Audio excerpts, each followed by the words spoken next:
আসসালামু আলাইকুম। আশার অঙ্গন থেকে আপনাদের সকলকে জানাচ্ছি অনেক অনেক শুভেচ্ছা। আশা করছি সবাই ভালো আছেন। আলহামদুলিল্লাহ আমিও ভালো আছি। এখন বাজে প্রায় 11:30। তো যাই হোক, ঘুম থেকে উঠছি 9টায়। কিন্তু আজকে সকাল থেকে না মনটা খুব খারাপ, মানে এত খারাপ তা বলার মতো না। কোনো যে মানে পার্টিকুলার রিজন থাকা তা নাই, তবে সকাল থেকে ভালো লাগতেছে না। পরে আমি খুঁজে খুঁজে বের করলাম যে 2-3 দিন হলো খালারা আসে না, কাজের একটা প্রেশার। আর আমার বাসায় তো রান্নার ঝামেলা, এক একজন এক একটা খায়, প্রচণ্ড পরিমাণে ঝামেলা, প্রচণ্ড পরিমাণে ঝামেলা। মানে খালা না আসলে বেশ খানিকটা মানে বেগ পেতে হয়। আজকে আরও খালারা যেগুলো কাটাকাটি করে রেখে গেছিলো সব শেষ হয়ে গেছে। তো যাই হোক, ডালটা রান্না করে এসে বসছি, আর জাস্ট গোসটা ভিজিয়ে রেখে আসছি। এখন ভাবলাম যে ভিডিওটা একটু শুরু করে দেই। ভিডিওটা শুরু না করলে সারাদিনে তো দেখা যায় যে শেষ হতে চায় না। তো আশা করছি সবাই যে যেখান থেকে দেখছেন ইমান এবং স্বাস্থ্যে ভালো আছেন। আমরাও আছি আলহামদুলিল্লাহ, খারাপ আছি সেটা বলবো না। কিন্তু এই তো মানে আমি তো রুটিন মাফিক মানুষ, রুটিন মাফিক চলে অভ্যাস। হঠাৎ করে যদি খালারা না আসে 2-1টা দিন, এমন যেন বাজে সিচুয়েশন হয়ে যায়। আম্মা অসুস্থ মানুষ, আর আমার বাসাটায় এত কাজ এত কাজ। ছোটো বাসা হলে কী হবে, কোনো গেস্ট যখন বেড়াতে আসে সে বলে যে আসলে প্রচণ্ড পরিমাণে কাজ, বাসাটায় প্রচুর কাজ। আর এটাও ঠিক, কাজ করলে আসে, না করলে নাই। আমি তো কাজ না করে থাকতে পারি না, এটা একটা ঝামেলা। আজকে একদম পুরা ফুল ফ্যামিলির নাস্তা হোটেল থেকে নিয়ে আসছিলাম সকালবেলা। আমার সাহেবই নিয়ে আসছে, বাসায় আর বানানোর ঝামেলা করে নাই। কারণ বাসায় দেখা যায় খিচুড়ি রান্না করলে গরম ভাত সকালবেলা কেউ খেতে চায় না, এই একটা জ্বালা। তো যাই হোক, মোটামুটি রুমগুলো গোছানো হয়েছে। ড্রয়িং রুমটা এখনও গোছাই না। আমাকে কত ক্লান্ত মনে হচ্ছে, তাই না? আমার নিজের কাছেও ক্লান্ত মনে হচ্ছে। মনে হয় আমি অনেক দূর দৌড়ে আসলে মানুষ যেমন টায়ার্ড হয়ে যায়, আমি মনে হয় এরকম টায়ার্ড হয়ে গেছি। ভালো লাগতেছে না কিছু। এই যে আমার বুয়ার বাসা, আমার বাসার নিচ থেকে দেখা যায়। কালকে রাতেও গেছিলাম, দেখি যে ঘরে তালা আসে নাই এখনো। তো যাই হোক, ঈদের পরে না এগুলো ঝামেলা ঢাকা শহরে থাকবেই, বলে লাভ নাই। এখন ড্রয়িং রুমটা গুছায় ফেলবো। বড় ছেলে এতক্ষণ পড়লো, ও তো ম্যাক্সিমাম সময় ড্রয়িং রুমে পড়ে। বাসায় যেহেতু আব্বা আম্মা আছে। এই হলো আমার সকালবেলার সমাচার। আম্মা গোছ আমি উঠাই দেবো না, তুমি দিবা? আম্মা গরুর গোছ উঠাই দিচ্ছে অলরেডি। আম্মারও কষ্ট, আম্মা পেঁচ কেটে ফেলছে। তো ওরে বা, তোমার চোখ দিয়ে পানি পড়ে না? একটু একটু পরে। ও, এই যে আমি ডাল কাটতে মানে ডাল রান্না করার সময় জাস্ট একটা পেঁয়াজ কাটতে নেই, মনে হয় আমার চোখ দিয়ে পানি পড়ে আমি শেষ। তো যাই হোক, শুধু ডালটা রান্না করছি। আর আম্মায় যে গোশটা এইমাত্র ভিজাই ফেলছে, এখন আবার এটা পুরা ক্লিন করে তারপর উঠাই দিবে। তো যাই হোক, তারপরে ছেলেরা নামাজে গেলে তারপরে ঘর বাড়ি গোছানো শুরু করে দেই। নাম তোমাকে ভিডিওতে দেখাবো না, মাহিন এখনও রেডি হয় নাই, তো নাই তোমাকে দেখা যায় নাই। তো যাই হোক, আর এই যে বারান্দার গাছগুলো বেশ মরা মরা হয়ে আছে। ভাবির বারান্দাটার কি অবস্থা, ভাবি তো এখনও আসে নাই, আসলে ভাবির অনেক কষ্ট হবে। তো যাই হোক, সকালটা শুরু করে দিলাম। ছেলেরা সব আর্লি মিশন, মাহিন তো একদম 12টার সাথে সাথে নামাজে চলে যায়। এই সাহেব যাবে, বড় ছেলে যাবে, তারপর আমরাও প্রস্তুতি নিই। আম্মা খুব পানি পিপাসা লাগছে না? খুব পানি পিপাসা লাগছে। মিশন, মাহিন, মিশন, এই মালটা কাটতে আসো, ফ্রিজে মালটা নষ্ট হয়ে যাচ্ছে। মাহিন, আমি আর 2টা নাও, আব্বুকে দাও। আচ্ছা প্লিজ নিয়ে আসো, তোমার আব্বুকে 2টা দাও, আসো। তো যাই হোক, এখন বাজে 12টা। এত তাড়াতাড়ি মাহিন মসজিদে যাওয়ার জন্য পাগল হয়ে গেছে। একটা প্লিজ দাও তো বাপি। এত কি আম্মু খেতে পারবো বলো? ফ্রিজে দেখো কতগুলা নষ্ট, ফ্রিজে নষ্ট হয়ে যাবে তো। আরেকটু তোমার আর তোমার আব্বু একসঙ্গে নিয়ে যাও। আর আম্মুকে একটু লবণ দিও পারলে। আম্মা আসো, এই যে লবণ এখানেই আছে। তো যাই হোক, না ওই যে মুছে ফেলে দিছে আম্মা, ওই ব্যাগ অনেক আছে বাসায়। লবণ চাইছিলাম, থাক লবণ আছে আমার কাছে, লাগবে না। মাহিন ভাই ডাকে। মাহিনকে ক্যামেরায় আনা যাচ্ছে না, কারণ সে সাজুগুজু করে নাই এখনও, তাই। আমার রান্নাঘরে হচ্ছে গরুর গোশ রান্না। আচ্ছা, গরুর গোশ রান্নার সময় আমি আসি নাই, আম্মা উঠাই দিছে। আমি জাস্ট ডালটা রান্না করছি। আম্মা এত বেশি নাড়া যাচ্ছে না যে, তাই না? ইয়াও তো নয়, হাড়ও তো নয়, এত বেশি হচ্ছে কিসের জন্য? একদম মানে খুনতে যাচ্ছি না ভিতরে, কমে যাবে কি? তাহলে তুমি এটা খাও, আগে যাও, আমি রান্নাঘরে করে আসতেছি। রান্নাঘর তুমি গোছাতে পারবে না, রান্নাঘর শেষে আমি গোছাবো না। আর এই যে বাইরের আবহাওয়া, আজকে রান্নাঘরে একদম ভূমিকম্প অবস্থা, মনে হচ্ছে যে কোনটা রেখে কোনটা করবো, কোনটা রেখে কোনটা করবো, এই অবস্থা। তারপর তো আজকে শর্টকাট। আমরা ভাত উঠাই দিব,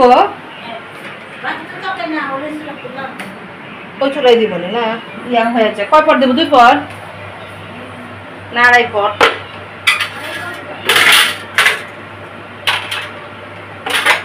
সবার বাসায় মনে হয় রান্না বান্না শেষ, আর আমার বাসায় এই মাত্র শুরু হচ্ছে। এই তো জাস্ট খুব হালকা পাতলা রান্না। কালকে রুই মাছ রয়ে গেছে, ছোট মাছ রয়ে গেছে, শুধু জাস্ট এই গরুর গোশটা হবে। এই যে ডাল হয়ে গেছে, আর গরমের মধ্যে পোলাওটা রান্না করবো না, জাস্ট ভাত রান্না করবো ভাবছি, তাই মোটামুটি কাজ শেষ হয়ে যাবে। মিশন কিন্তু আম্মা একটা মুখে দিল না, ওরও কিন্তু একটু ভিটামিন সিটা খুব দরকার। আব্বু নানি রাখে তোমাকে, শুনে আসো, যাও দৌড় দাও। এই যে বড় ছেলে, একটু বললাম যে নানি ডাকে, একটা ফ্রুটসও খাবে না, না খাবে একটা আপেল, না খাবে একটা কমলা, শুধু জাস্ট আমার বাসার ছেলেরা কলাটা পছন্দ করে, কলাটা একটু ঠিকঠাক মতো খাবে, আর কিচ্ছু খাবে না। এই হলো আমার যে পড়ার টেবিল। এখন তো ক্লাস 10-এ কোনো কিছুই গোছানো যায় না, যেটা গোছাই সেটাই তাদের লাগে, যেটা গোছাই সেটাই তাদের লাগে। এর জন্য আর বই পুস্তক গোছানো বাদ দিয়ে দিছি, যে থাক, সামনে থাকলে তা পড়ার কথা মনে হবে। আমি এখন দ্রুত যে ড্রয়িং রুমটা গুছাই দিয়ে আসবো, ওরা না গেলে ঘর ঝাড়ু দেওয়া যাবে না। এই যে মিশো অনেকটা হাই বলো তো বাপি, এই যে আমার দিকে তাকাও, একটা হাই বলো। আমার শান্তশিষ্ট বয়। আর এই যে আম্মা আছে এখানে না, যাই হোক, মারও চলে যাওয়ার সময় হয়ে গেছে, থাকতে চাচ্ছে না আর। আম্মা, আমার এই ড্রয়িং রুমের টেবিলটা যে এত ভার, বুঝছো, তা বলার মতো, এই যে খুব ভার। তো যাই হোক, এখন এই ঘরটা একটু গোছায় নেই। এই যে চাদরটা একটু বাড়ি দিতে হবে, কারণ সেই ঈদের দিন পাড়া হয়েছে, ঈদ তো কয়েকদিন চলে গেছে, আমার মনেও নাই ঠিকঠাক মতো। ঈদের দিন যে চাদরগুলো পারছি, সেই চাদরগুলো মনে হচ্ছে যে আজকেই ময়লা ময়লা হয়ে গেছে। আমার রুমেরটা তো অলরেডি তুলেই ফেলছি, ভাল লাগলো না, আর এগুলো আর তুলবো না, এগুলো 2-1 দিন একটু যাক, তারপর না হয়। রব্বু নামাজে যাবে, এখন দেখি যে পাঞ্জাবিগুলো আয়রন করা নেই, এখন তো কোনো লন্ড্রি খোলে নাই এখনও আমাদের এখানে। এই যে ঝামেলা, ঈদ তো আনন্দের, কিন্তু আনন্দের পরে আবার প্যারাও আছে। প্যারা যেটা, সেটা একদম মানে জাস্ট নেওয়া যায় না। ছেলেদের পাঞ্জাবিগুলোও সব অমনি পড়ে আছে। তো যাই হোক, এখন আবার আয়রন করার অভ্যাস করতে হবে। আগে তো প্রচুর কাপড় চাপড় আয়রন করতাম, আমাদের বাসার ম্যাক্সিমাম কাপড় চোপড় আমি আয়রন করতাম, কিন্তু অভ্যাসটা কেন যেন চলে গেছে। তো এখন যদি আবার, আর মিশুর আব্বুর একটা অভ্যাস আছে যে যেটা আয়রন করা থাকবে না সে সেটা চাবে আগে থেকেই। তো ভাবলাম যে তাহলে এটা না হয় করে ফেলি আগে। আর যারা আয়রন করে আমাদের এখানে, ওরা ম্যাক্সিমামই দূরে বাড়ি, এখানকার না, মানে ছুটিতে যায় বা ঈদের ছুটিতে যায় এরকম। আজকে না সকাল থেকে কেন যেন ভাল লাগতেছে না, কিচ্ছু ভাল লাগতেছে না, মনে হচ্ছে কোনো জায়গা থেকে কি কোনো দুঃসংবাদে আসবে নাকি। যদি এটা বলতে হয় না কুসংস্কার, কিন্তু এটা আমার কাছে বারবার মনে হচ্ছে, মনটা মনে হচ্ছে যে একদম অশান্ত হয়ে আছে। গরমে তো আর সিরাজগঞ্জও যেতে পারবো না, সিরাজগঞ্জের ব্যাপারে একদম গরমের মধ্যে প্রশ্নই আসে না। যাই হোক, পাঞ্জাবিটা আয়রন করে ফেলি তাড়াতাড়ি। এখন বাজে 2টা 5, বাসায় ছেলেরা, ছেলের বাবা কেউই নাই, সবাই গেছে নামাজে। আমি খাবার টাবার সব টেবিলে দিয়ে দিলাম, বাট ওরা তো এখনও আসে নাই। আম্মা গেছে গোসলে, ওদের জন্য অপেক্ষা করতেছি। আর আজকে না আকাশের অবস্থা খুব একটা ভালো না, মনে হয় বৃষ্টি আসবে বৃষ্টি আসবে এরকম একটু ভাব আছে। কাপড় চোপড় অলরেডি শুকায় গেছে, একটু উঠায় ফেলি সব। কোন আপু যেন আমাকে কালকে বলছে যে আপনার প্রতিদিনই একরকম যায়, মাঝে মধ্যে কি চেঞ্জ যায় না? হ্যাঁ, অবশ্যই যায়। মাঝে মধ্যে আপনার ভাইয়ের সাথে একটু ঝগড়া করি, বাচ্চাদের একটু বকাবকি করি, কিন্তু দেখা যায় যে সবসময় আমি তো একদম প্রফেশনাল ইউটিউবার না, নতুন নতুন তো, এই কারণে আমার সবসময় ক্যামেরা ধরা হয় না। একটা হাসি পাচ্ছে। তো যাই হোক, ওদের জন্য অপেক্ষা করে সময়টা বেশ খানিকটা, ও মাই গড, গাছটাকে মরেই যাবে নাকি বুঝতেছি না, একদমই লম্বা হয়ে যাচ্ছে, পাতা টাতা কিচ্ছু না। এটা মনে হয় মরে গেছে, ওর বাবা বলতেছে এটা আর হবে না মেবি। এটা মোটামুটি পাতা আছে, কিন্তু ভাবচক্র খুব একটা ভালো না, মাটি দিতে হবে গোড়ায়। তো যাই হোক, কাপড় চোপড়গুলো উঠায় নিলাম। এই ঘড়িতেও 2:05 তো যাই হোক এখন চলে আসবে। এই তো আবার খাবার দাবার খাবে, আবার ঘর বাড়ি সব এলোমেলো হবে। এই বক্সে আব্বার জন্য ভাত উঠায় রাখলাম, মাহিন খাবে, খাবার পরে আবার আব্বার জন্য খাবার নিয়ে যাবে। কারণ এই গরমের মধ্যে আব্বা সকালে গেছে এখান থেকে নাস্তা টাস্তা করে, নামাজের 1 ঘন্টা আগে গেছে। এখন আবার এই গরমের মধ্যে আসতে বললে কষ্ট হয়ে যায় আসলে। এই জন্য মাহিন বলে যে নানার খাবারটা না হয় আমি নিয়ে যাই। মাহিন আবার আব্বার প্রতি খুব দুর্বলতা। মিশন হলো আম্মার জন্য পাগল, আর মাহিন হলো আব্বার জন্য, বলে যে না আমি নিয়ে যাব। তো যাই হোক আমরা আবার না করি না, যে থাক, যেহেতু গরম, আমরা আবার সবাই গরমে কাতর, গরম কেউ মানে করতে পারি না। গরম তো আসলে কেউই পছন্দ করে না, তারপরে আমরা মনে হয় অস্থিরটা একটু বেশি হই। তো যাই হোক এখন তরকারিগুলো সব বেড়ে দিই। কে নিশ্চিত মাহিন আসছে। ওয়ালাইকুম সালাম। মাহিন আসে নাই? মাহিন স্কুলের দিকে গেল তার বন্ধুর সাথে। আবার স্কুলের দিকে গেছে? কোনো কাজ আছে বলতে হবে। আল্লাহ, আব্বার খাবার নিয়ে যাবে, কি যন্ত্রণা। ও ও ইদানিং খালি বন্ধুর সাথে এই দিকে গেছে না কোন দিকে গেছে আম্মা? মাহিন কিন্তু তার বন্ধুর সাথে আবার আর এক দিকে গেছে। আব্বার খাবার এখন কে নিয়ে যাবে? আসবে মনে হয় তাড়াতাড়ি।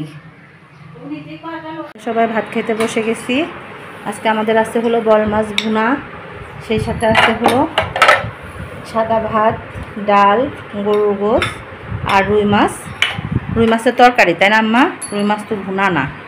তো যাই হোক 3:45 বাজে আজকে আমাদের লাঞ্চ করতে করতে একদম 3:45 বেজে গেছে মাহিনের জন্য। কেমন হয়েছে বল মাছ? মজা হয়েছে? আমার মিশনের গরুর গোশ আর আলু লাগবেই। মিশনের ডাল নিও আব্বু। পরে আসলাম একটু জর্দা রান্না করতে। অনেক দিন হলো ভাবি যে একটু জর্দা রান্না করবো, এই করে করাই হয় না। তবে বললাম না, আজকে সকাল থেকে ভালো লাগতেছিল না। আর বিকালবেলা এই টাইমটাতে এত গরম লাগে রান্নাঘরে, তা বলার মতো না। প্রচণ্ড পরিমাণে গরম, মানে আসার সাথে সাথে মনে হয় যে ভিজে যায় এই অবস্থা। তো যদি রান্নাঘরে ফ্যানের একটা ব্যবস্থা করা যেত মনে হয় ভালো হতো। তাছাড়া এই গরমে তো আমার একদম বাঁচাই অসম্ভব হয়ে গেছে, প্রচণ্ড পরিমাণে গরম। তো যাই হোক একটু কাজু বাদাম আর একটু কিশমিশ আগে ভেজে নিচ্ছি। করতে ইচ্ছা করতেছে না, কিন্তু দুপুরবেলা আজকে কেন যেন সবাই ভাত খাইছে খুবই কম মনে হয়, খেতেই ইচ্ছা করলো না কারো নাকি। এই তো ভাবলাম যে একটু জর্দা রান্না করে দিই, দেখি খায় না। আমার ফ্রিজের মিষ্টি আজকে সকালবেলা শেষ হয়েছে, এ পর্যন্ত ফ্রিজে গড়াগড়ি সব ছিলই। তো যাই হোক মিষ্টি খেতে মানে পছন্দ করি না, তারপরে আবার দেখা যায় যে শেষ হয়ে গেলে আবার দ্রুত রান্না করতে হয়, উপায় থাকে না। তো যাই হোক মানে খুব সুন্দর করে ভেজে নিচ্ছি। আমার হলো আম্মার ইমিডিয়েট বড় যে বোনটা ছিল, টগর খালা, আমার ওই টগর খালার হাতের জর্দা রান্নাটা এত মজা ছিল তা বলার মতো না, প্রচণ্ড পরিমাণে। খালা অবশ্য নারকেল দিয়ে রান্না করতো। আর আমি ঈদের আগে থেকে ভাবতেছি যে আমি নারকেল নিয়ে এসে খালাকে দিয়ে কুড়ায় ফ্রিজে রাখবো। মানে এই কথাটা আমি প্রতিক্ষণই মনে করি, বাট প্রতিক্ষণই মানে যেটা আনার টাইম যখন হয় তখন ভুলে যাই। আমার কিচ্ছুই ইদানিং মনে থাকে না কেন জানো। তো যাই হোক আমার এই ছোটো ইয়াতে দিয়ে প্রচুর পরিমাণে বেগ পেতে হচ্ছে, কারণ এটাতে নাড়াচাড়া একদমই অসুবিধা। কারণ মানে উপর থেকে যতটা না একটু বড় মনে হচ্ছে, নিচের দিকটা আরও বেশি চাপানো, এই কারণে মানে রান্না করে একটু মজা পাচ্ছি না। আর নারকেলের জন্য খুব আফসোস হচ্ছে যে খালাকে দেখতাম যে খালা সুন্দর করে নারকেল দিত, আমি কিন্তু একটু পাউডার দুধও দিয়ে দিলাম। খালা কখনো পাউডার দুধ দিত না, আমার সামনে অনেকবার রান্না করছে। তো যাই হোক এটা করতে করতে এখন একটু হালকা পানি দিয়ে দিব, খুব বেশি যে দিব তা না, যতটুকু না দিলেই না ঠিক ততটুকুই। তো যাই হোক এর মধ্যে যেন বাসায় আবার কে আসছে, মিশন বলতেছে যে আম্মু এখন জাস্ট একটু ঢাকা দিব, ঢাকা দিয়েই ইয়া করে ফেলবো। তো যাই হোক আমার বাসায় একটা ভাবি আসছিল, ভাবিকে জর্দাটা রান্না করে খেতে দিলাম, কিন্তু মানে ভিডিও ধরবো খেয়াল নাই। আর মানে আমি বললাম না যে আমি তো যে নতুন নতুন ইউটিউবার, আমার খেয়াল থাকে না, চটপট যে ভিডিওটা মানে ধরে ফেলা খেয়ালই থাকে না, পরে মনে হয়। তো যাই হোক এর মধ্যে আবার আমার সাহেব চার সিগন্যাল দিছে, আমার ছেলে আম্মা চা কই। আমার বাসায় তো চার জন্য একদম রীতিমতো আন্দোলন শুরু হয়ে যায়। তো ভাবলাম যে চাটা না হয় করে নিই। ইদানিং চার পাতিলটাও যেন কোথায়, মানে রান্নাঘর একদম পুরা ঝাঁকি দিতে হবে এরকম একটা অবস্থা। তো যাই হোক, তো ভাবলাম যে যেখানে পারি সেখানে না হয় বানায় নিয়ে যাই। যে আম্মা বসে আছে, সাহেব বসে আছে খেলা দেখতেছে, ওই পাশে মিশনও বলতেছে আম্মু তাড়াতাড়ি নামাজ পড়তে চলে যাবো, চা দাও। মানে ওর বাসায় একটু চাটাই সবাই বেশি করে অন্য অন্য কিছুর চেয়ে। তো যাই হোক, জর্দাটা মোটামুটি মজা হয়েছিল, খুব বেশি মজা হয় নাই, কারণ আমার রান্না করার হাঁড়িটা খুব ছোট ছিল, এই কারণে আমি যেভাবে চাচ্ছিলাম সেভাবে হচ্ছিল না। আর মিশনকে বললাম যে বাবাকে চাটা দিয়ে আসো। ওর বাবা আজকে একদম মানে দুপুরবেলা ঘুমও আসে নাই, এই যে খেলা দেখতেছে, তা বলার মতো না। তো বড় ছেলেকে বললাম তুমি দিয়ে আসো, আর আমি না হয় আম্মার সাথে গল্প করি আর চাটা খাই। তো আমি আম্মার সাথে কথা বলতেছি, আম্মা যে চলে যাওয়ার কথা বলতেছে, আমার বুকের মধ্যে কেমন যেন ধরধর করতেছে, জানলা আম্মা চলে যাবে, খুব খারাপ লাগবে। এবার অনেক দিন ছিল তো, মনটার মধ্যে ভাল লাগবে না। এখন কি করা যাবে, কিছু করার নাই। একদম মাগরিবের আজান দেওয়ার সময় হয়ে গেছে। আমার বাসায় একটু গেস্ট আসছিল, আমাদের পাশে নেইবার ভাবি, একদম পাশে না, মানে আমার ফ্ল্যাটের পাশের ফ্ল্যাট। তো যাই হোক, সে ভাবির সাথে গল্প করতে করতে আমার একটু দেরি হয়ে গেল। ভাবি একদম নাস্তা টাস্তা করে চাটা খেয়ে, অনেকদিন পর আসতে তো, অনেক পুরানো মানুষ, একটু গল্প করে হালকা লাগতেছে। আর এই যে আকাশ কেমন মেঘ মেঘ, একদম মনে হচ্ছে যে বৃষ্টি আসবে বৃষ্টি আসবে এরকম ভাব, আর বৃষ্টির কোনো খবর নাই। আব্বু কুমার যেতে যাবা? আচ্ছা, তো যাই হোক, মাহিন তো গেছে আব্বার বাসায়, মিশন যাবে এখন নামাজে। এই গেঞ্জি দুইটা কি তোমার নাকি মিশনের, কি মাহিনের? মাহিনের দুইটাই বাবা, তোমার না। তো যাই হোক, আম্মা যাওয়ারও সময় চলে আসছে, মনটা খারাপ লাগতেছে। এই আমার ছোটো বোন মনে হয় কাল দিন পর চলে আসবে, এর জন্য তো দেখা যাচ্ছে যে আম্মা মনে হয় আগামীকাল চলে যাবে। তো যাই হোক, এই হলো আমার অ্যাজ ইউজুয়াল লাইফস্টাইল। আজকে সন্ধ্যার পর একটু খিচুড়ি রান্না করবো ভাবছি। বাসায় দুপুরবেলা যে গরুর গোশটা রান্না করা হয়েছে, এত তেল ছিল তা বলার মতো না, প্রচণ্ড পরিমাণে।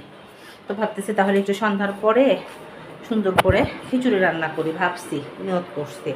এখন দেখা যাক। মিশন গেঞ্জি দুটোই অর্ডার করে রাখো তো মাহিনের। আম্মা তুমি না মিশনে খুঁজলা, এই মনে করছি, এখন দেখা যাক।